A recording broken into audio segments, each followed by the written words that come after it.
सभी दर्शकों को प्रदीप शर्मा का सप्रेम नमस्कार। मेरे YouTube चैनल प्रतिबिंब पर आप सभी का स्वागत है।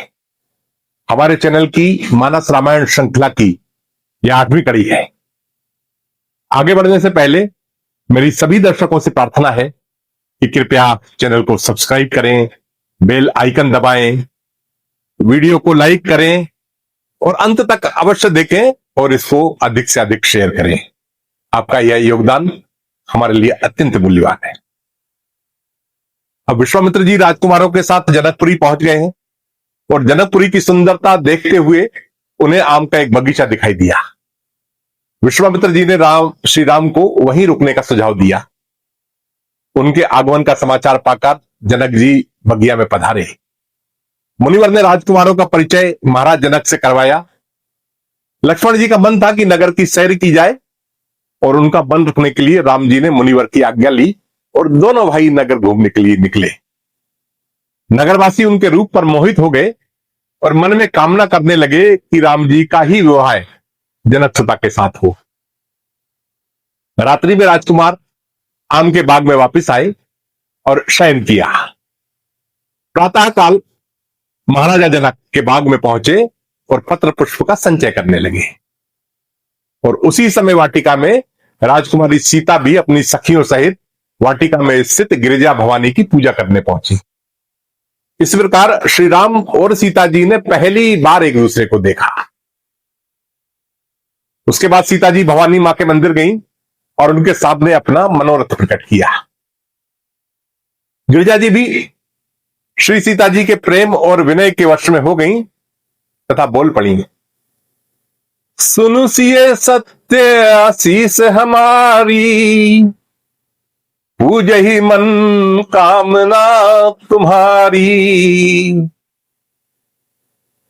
पुष्प वाटिका के प्रसंग का उल्लेख वाल्मीकि रामायण में नहीं मिलता, लेकिन वाल्मीकि रामायण में शिवधनुष का विस्तृत वृत्तांत बताया गया है।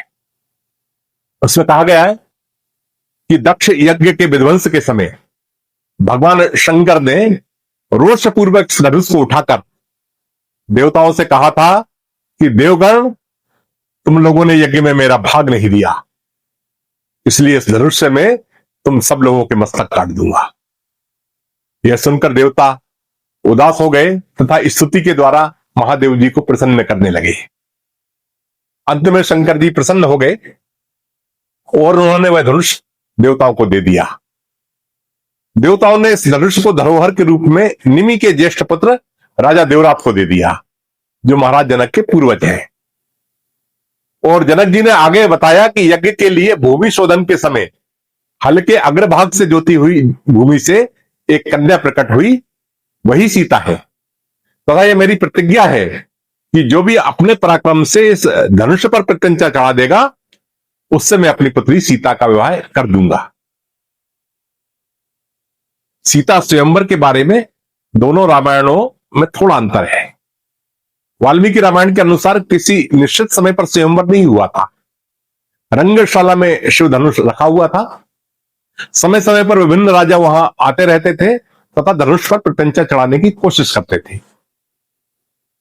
लेकिन रामचरितमानस में धनुष यज्ञ के अवसर पर विश्व भर के प्रमुख राजा स्वयंवर के लिए पधारे थे। एक एक कर सभी राजाओं ने प्रयास कर देख लिया, पर सभी असफल रहे।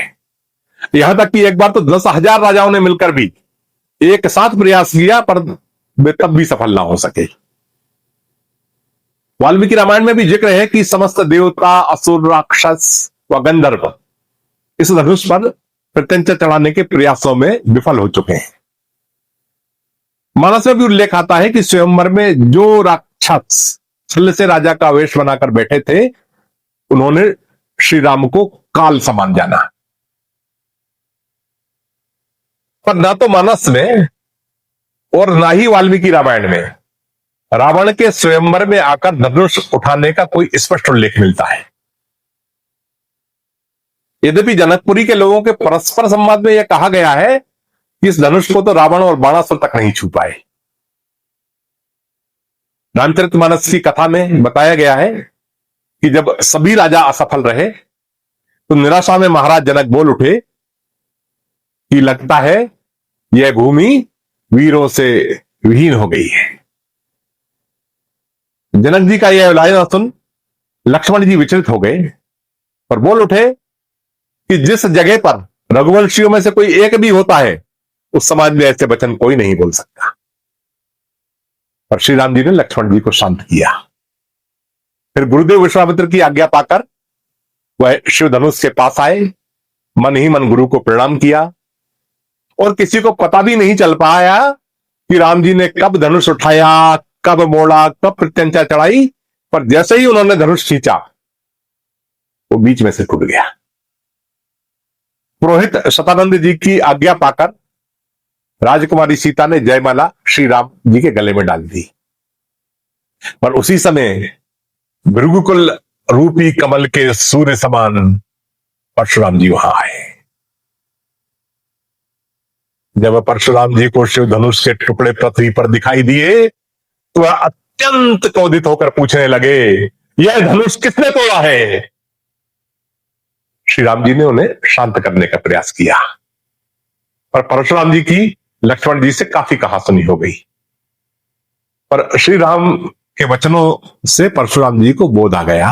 उन्होंने अपना धनुष राम जी की ओर बढ़ाते हुए उसे कान तक खींचने की प्रार्थना की और फिर श्री राम जी की जय जयकार करते हुए परशुराम जी तब के लिए वन चले गए।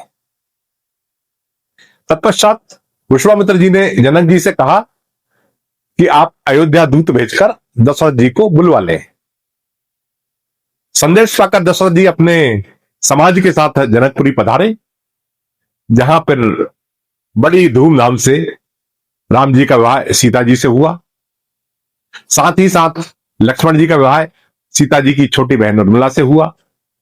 भरत जी का विवाह जनक जी के भाई कुशध्वज जी की बड़ी कन्या मांडवी से तथा उनकी बहन श्रुतकीर्ति से शत्रुघ्न का विवाह हुआ।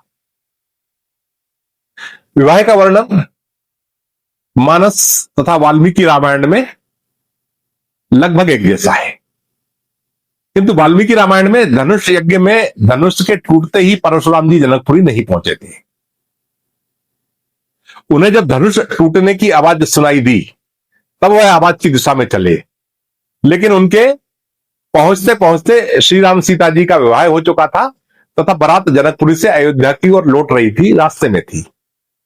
और जैसे ही परशुराम जी आए, जोर की आंधी चली, सूर्य धूल से छुप गया और अंधकार छा गया। लेकिन यहां पर परशुराम जी का और राम लक्ष्मण में कोई वाद विवाद नहीं हुआ। परशुराम जी ने श्री राम जी से सिर्फ इतना कहा कि हे राम, यह समाचार मैंने सुना है कि तुमने शिव धनुष को तोड़ा है, पर मेरे पास एक और ऐसा ही धनुष है। मैं चाहता हूं कि आप इसे खींचकर इसके ऊपर बाण चढ़ा दो। अब श्री राम जी ने परशुराम से धनुष लिया जो वैष्णव धनुष था, और जैसे ही उन्होंने बाण का संधान किया तो राम जी बोले कि यह बाण अब संधान कर चुका है और ये अमोघ बाण है, तो बिना किसी पर चले तो ये खत्म नहीं हो सकता। अब आप ब्राह्मण हो तो मैं आपका तो वध कर नहीं सकता, पर आपको शीघ्रता पूर्वक कहीं भी आने जाने की जो शक्ति प्राप्त है तथा अपने तपोबल से जिन पुण्य लोगों को आपने प्राप्त किया है, इस बाण से मैं उनको नष्ट करता हूं। क्योंकि श्री राम ने वैष्णव धनुष का संधान कर लिया था, अतः परशुराम जी को स्पष्ट हो गया कि श्री राम ही विष्णु के अवतार है। अपनी मानस यात्रा को हम आज यही विराम देंगे। आप सभी दर्शकों से प्रार्थना है कि कल इसी समय चैनल पर पुनः पधारें। जय राम जी की।